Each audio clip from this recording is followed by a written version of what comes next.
Authority abuse. Rachel knew Mr. Thompson didn't like her from day one of sophomore English. She couldn't pinpoint why.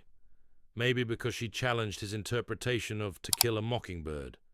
Maybe because she was confident where he expected submission. Maybe just because some teachers pick targets. It started subtly. Her hand raised, consistently ignored. Her essays graded harsher than identical quality work from other students. Her contributions dismissed while male students saying the same thing got praised. Rachel thought she was imagining it, until her friend Maya pointed it out. He does treat you differently. It's weird. The bullying escalated. Mr. Thompson made examples of Rachel's mistakes to the class. Called on her for answers he knew she didn't know.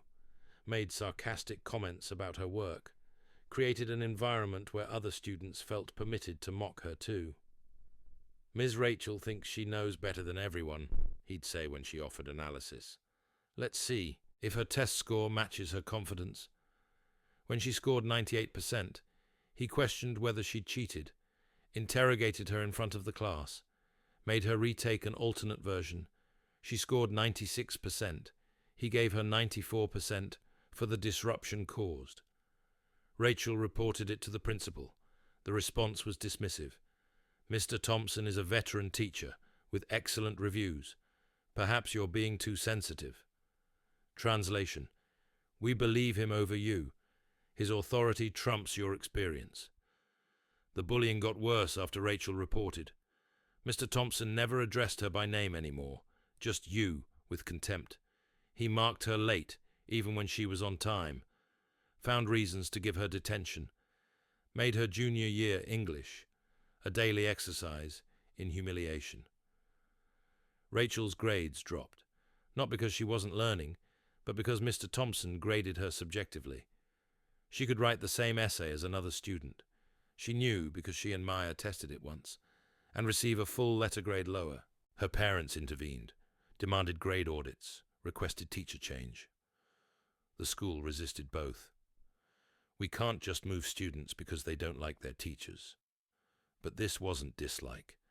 This was an adult in power, systematically undermining a student because she'd challenged him and reported his behavior. Rachel documented everything. Every dismissive comment, every grading discrepancy, every instance where male students received better treatment for identical work. She kept copies of her essays, of Maya's similar essays, of the grade differences. With her parents, Rachel filed a formal complaint with the school district, not just about Mr. Thompson, but about the school's failure to protect her after she'd reported abuse, about how protecting a teacher's reputation mattered more than a student's well-being. The district was forced to investigate. Other students came forward. Rachel wasn't Mr. Thompson's only target. He had a pattern of selecting students, usually girls, usually students who questioned him, and systematically undermining them. The investigation revealed what Rachel had experienced: gender-based discrimination, retaliation for reporting, and abuse of grading authority. Mr. Thompson was required to undergo retraining, his grades were audited, and Rachel was moved to another class with retroactive grade corrections. But the damage was done. Rachel had spent a year being gaslit by an authority figure while the system protected him. Had internalized that speaking up made things worse. Had learned that institutions valued adults over children.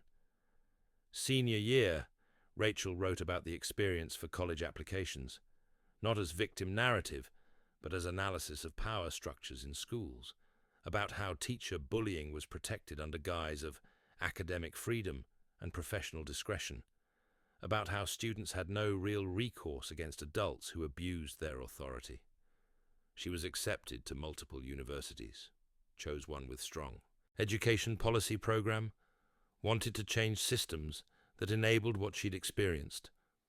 In college, Rachel researched teacher bullying extensively, discovered it was common. Up to 45% of students report mistreatment by teachers. But accountability was rare because schools prioritized staff retention over student protection. She advocated for student rights, pushed for independent grade audits when bias was alleged, demanded accountability systems that actually investigated teacher misconduct instead of dismissing student complaints as personality conflicts. Rachel became a teacher herself, made it her mission to never be what Mr. Thompson was. She treated students with respect, welcomed challenges to her ideas, graded fairly, used her authority to empower, not diminish. She kept one thing, her junior year report card with Mr. Thompson's grades. Next to it, her retroactive corrections after the investigation. Proof that she'd been right, that the bias was real, that institutions could acknowledge truth if forced to. Teachers are human, Rachel told education students she mentored. We make mistakes, but when we use our authority to punish students for challenging us, when we retaliate against reports of mistreatment, when we abuse grading power, we're not teaching, we're bullying, and students deserve better. Key facts. 45% of students report experiencing teacher mistreatment or bullying at some point. Teacher bullying includes public humiliation, unfair grading, differential treatment, retaliation for reporting.